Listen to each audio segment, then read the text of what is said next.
அனைவருக்கும் வணக்கம். இன்னைக்கு நம்ம பார்க்க போற கொஸ்டின் பார்த்தீங்கன்னா, ராமன் ராமன் வந்தான் எவ்வகை தொடர் அப்படின்னு கேட்குறாங்க. ராமன் வந்தான் எவ்வகை தொடர் அப்படின்னு பார்க்கும்போது நமக்கு தெரியும் தொகைநிலை தொடர், தொகாநிலை தொடர். இந்த தொகைநிலை தொடர், தொகாநிலை தொடர்ல என்ன வகை வரும் அப்படின்னு கேட்குறாங்க. வினைமுற்று தொடர், எழுவாய் தொடர், பெயரச்ச தொடர், வினையச்ச தொடர். சரிங்களா? பால் காட்டும் விகுதி பெறாத வினை சொற்களை தான் நம்ம எச்சன் வருவோம். இது பால் காட்டுமானா இது பால் காட்டு. இப்ப இது ரெண்டும் வராது.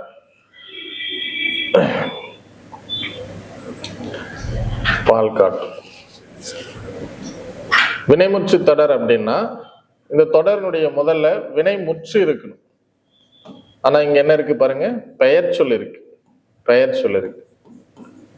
இப்ப பெயர் சொல் இருந்தது அப்படின்னா அது என்ன சொல்லலாங்க, எழுவாய் தொடர் அப்படின்னு சொல்லலாம். சரிங்களா? அப்ப ராமன் வந்தான் அப்படிங்கிறது எழுவாய் தொடர். இது எழுவாய் தொடர் தான் அப்படின்னு எப்படி உறுதி பண்ணலாம் அப்படின்னா, யார், எது, எவை, இந்த கேள்விகளுக்கு எது விடையோ அதுதான் எழுவாய். அப்ப இங்க பாருங்க எப்படி கேட்கலாம் இந்த கேள்வியா, யார் வந்தான் அப்படின்னு கேட்கலாமா? அப்ப யார் அப்படிங்கிற கேள்விக்கு எது பதிலா வருதோ அதுதான் என்னதுங்க, எழுவாய்.